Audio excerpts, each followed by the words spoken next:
Hello students, welcome to the Flux Coaching. कैसे हो सभी? कुछ दिनों से जो क्लासेस चल रही है उसमें बच्चों के लगातार कमेंट्स आ रहे हैं, मैसेज भी आ रहे हैं कि सर 10th क्लास का एक टॉपिक है, चैप्टर नंबर 10, ठीक है, सर्कल। आपके सवाल ये थे कि सर क्वेश्चन हम कर पा रहे हैं, ठीक है, जो प्रॉब्लम्स है क्वेश्चंस की वो पूरी सॉर्ट आउट हो रही है, बट जो सर्कल का बेसिक पार्ट है, इंट्रोडक्शन जो भी चीजें होती है, सर्कल स्टार्ट कहाँ से होता है, क्या है इसकी मेजर पार्ट्स, नॉर्मल चीजें, वो हम उसको समझ नहीं पा रहे हैं। तो अगर आपको इंट्रोडक्शन समझना है इसका तरीके से तो आप बिल्कुल सही जगह पे आए हो। और क्लास हम स्टार्ट करते हैं बिना देरी किए हुए।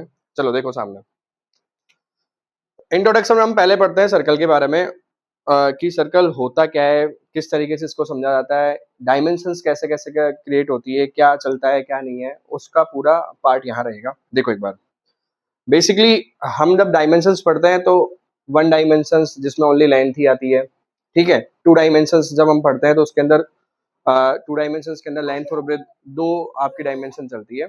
जैसे ट्राइंगल्स में आ गया, ठीक है, प्लेन फिगर्स, क्वाड्रिलेटरल्स हो गए, पेंटागॉन्स, हेक्सागॉन, ये सब चीजें, ये सब टू डायमेंशनल में आती है। और एक कार्टेशियन प्लेन जिसको हम एक प्लेन सरफेस बोलते हैं, उसके ऊपर हम इसको डिफाइन कर पाते हैं, पढ़ सकते हैं। और इनका जो ग्राफ बनता है वो भी 2D, केवल एक्स एक्सिस और वाई एक्सिस को लेके ही बनता है, ठीक है।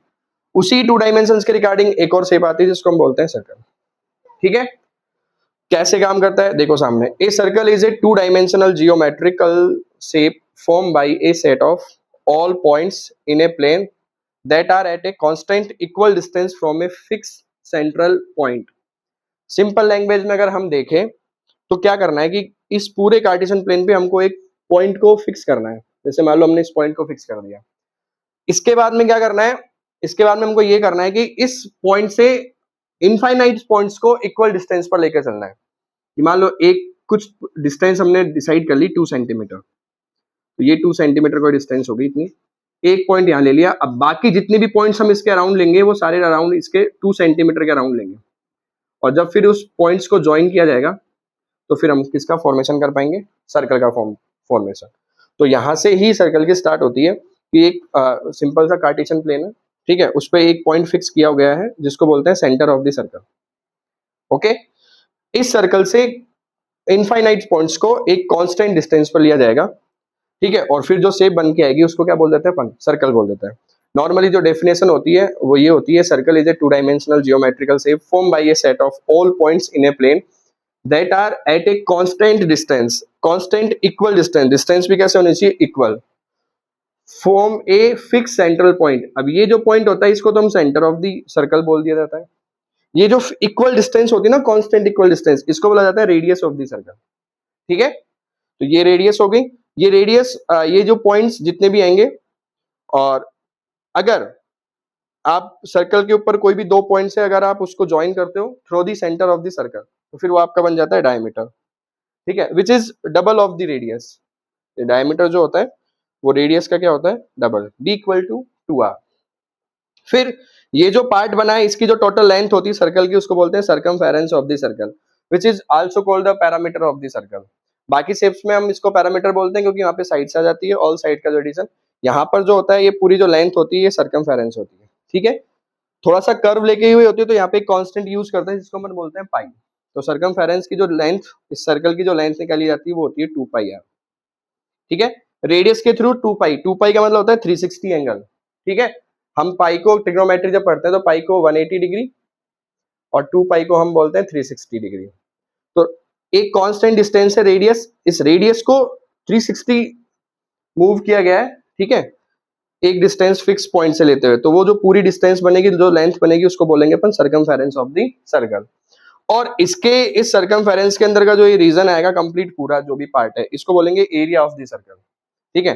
जो एरिया होता है, जो भी जितना पार्ट ये ले रहा है, घेर रहा है, पूरा ऑक्यूपाई कर रखा है स्पेस जो भी है, वो होता है area of the circle.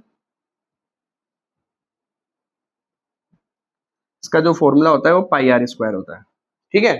Radius, क्योंकि हम डायमेंशंस के टू डायमेंशंस के अंदर जो भी एरिया फाइंड करते हैं वो दोनों डायमेंशंस का क्या होता है, मल्टीप्लाई होता है। R multiply side, length multiply length, 1/2 base multiply height triangles का। यहाँ पर जो डायमेंशन है वो किसके अलोंग मूव हो रही है, रेडियस के अकॉर्डिंग, ठीक है। तो जो फॉर्मूला बना है वो क्या बना है, πr स्क्वायर। ओके, सर्कल का जो फॉर्मूला होता है वो होता है पाई आर स्क्वायर। Clear, complete. अगर इसको और डिटेल में पढ़ते हैं तो एक और चीज आती है 1/2 multiply R square multiply sine theta, जो भी होता है वो आप अगले 11 चैप्टर में पढ़ेंगे कि जो उसका एक पार्ट बनता है ट्राइंगल का इस जगह में, वो हम 11th चैप्टर में और डिस्कस कर लेंगे एक बार। ठीक है, तो ये कुछ पार्ट था सर्कल के इंट्रोडक्शन का। आई होप समझ में आ रहा होगा सबके। और डिटेल में देखते हैं तो क्या होता है कि ये जो सर्कल जो होता है, इस पूरे कार्टेशियन प्लेन जो अपन एक बोर्ड को हम प्लेन मान के चल रहे हैं, इस पूरे बोर्ड को ये 3 पार्ट्स, मतलब किसी भी कार्टेशियन प्लेन जो भी होता है उसको वो 3 पार्ट में डिवाइड करता है। ठीक है, टोटल 3 पार्ट। 3 पार्ट्स कौन कौन से होते हैं? एक होता है ये वाला पार्ट एक्सटर्नल, ठीक है, एक्सटीरियर पार्ट। फिर एक पार्ट होता है अंदर वाला सर्कल के, जिसको बोलते हैं अपन इंटीरियर। और एक जिस पर ये सर्कल बना हुआ है एक पार्ट, वो होता है सर्कल। तो सिंपल सा अगर आपको कोई क्वेश्चन पूछ लिया जाए कि कोई भी एक सर्कल हम ड्रॉ कर रहे हैं, क्योंकि बेसिक क्वेश्चंस बहुत पूछे जाते हैं एक एक नंबर में। आपका जो आरबीएससी का जो 10th बोर्ड का एग्जाम होता है उसके अंदर टोटल 36 मार्क्स जो होते हैं वो 1 मार्क्स के क्वेश्चन में आते हैं ना। तो होता क्या है, एक एक नंबर में छोटे छोटे 1 टू लाइन, ठीक है, लाइन टू लाइन वाले क्वेश्चन, 1 वर्ड्स वाले क्वेश्चन, 1 लाइनर बहुत सारे पुटअप किए जाते हैं। तो सिंपली अगर आपसे सर्कल से पूछा जाए कि एक कोई भी सर्कल है, ठीक है, वो किसी भी कार्टेशियन प्लेन को कितने पार्ट में डिवाइड कर रहा है, तो बेसिकली वो कितने पार्ट में डिवाइड कर रहा होता है? 3 पार्ट्स में। एक पार्ट जो सर्कल के बाहर की तरफ होता है पूरा, वो होता है एक्सटीरियर पार्ट, ठीक है। एक पार्ट जो होता है वो होता है इंटीरियर पार्ट, और एक होता है जिस पर वो सर्कल ड्रॉ किया गया है सर्कल, ठीक है। 9th क्लास के अंदर हमने जो चैप्टर नंबर 9 पढ़ा था आरबीएससी के अंदर, उसके अंदर हमने सर्कल का इंटीरियर पार्ट पूरा फॉलो किया था। जो सर्कल के अंदर का जो इंटीरियर पार्ट होता है, ठीक है, उसके अंदर सेक्टर्स क्या होते हैं, सेगमेंट्स क्या होते हैं, वो डिटेल में आगे भी पढ़ने वाले हैं वापस से एक बार। रेडियस, ठीक है, इसके अंदर जो साइक्लिक क्वाड्रिलेटरल्स होते हैं वो क्या होता है, वो सब चीजें हमने 9th क्लास के अंदर पढ़ी थी। अब हम सर्कल का कुछ एक्सटीरियर पार्ट पढ़ने वाले हैं। उसमें एक वर्ड आएगा टेंजेंट, जिसके ऊपर पूरा हमारा जो चैप्टर नंबर 10 है ये रहने वाला है, टेंजेंट्स के ऊपर। टेंजेंट्स क्या होती है? एक पार्ट होता है सेकंड, और सेक्टर, सेगमेंट, जो भी चीजें हैं वो हम इस चैप्टर के अंदर पढ़ने वाले हैं, जो कि हमारी नेक्स्ट क्लास होने वाली है। ये इसका टोटल सिंपली जो पार्ट था वो सर्कल से रिलेटेड था। उसका इंट्रोडक्शन भी, सर्कल क्या होता है, उसके इंटीरियर पार्ट्स में क्या क्या होता है, जो डेफिनेशंस होती है उसको कैसे डिफाइन करते हैं, जो लेंथ होती है, डिस्टेंस होती है, एरिया क्या होता है, सर्कमफेरेंस क्या होती है, कार्टेशियन प्लेन पर 2 डायमेंशन कैसे बनता है, वो सब हमने इसको डिस्कस किया है। अब हमारी जो नेक्स्ट क्लास होगी वो क्वेश्चन बेस्ड होगी, जो भी क्वेश्चन चैप्टर में चलने वाले हैं, ठीक है। तो इसका नेक्स्ट पार्ट देखना ना भूलें, ठीक है। Thank you.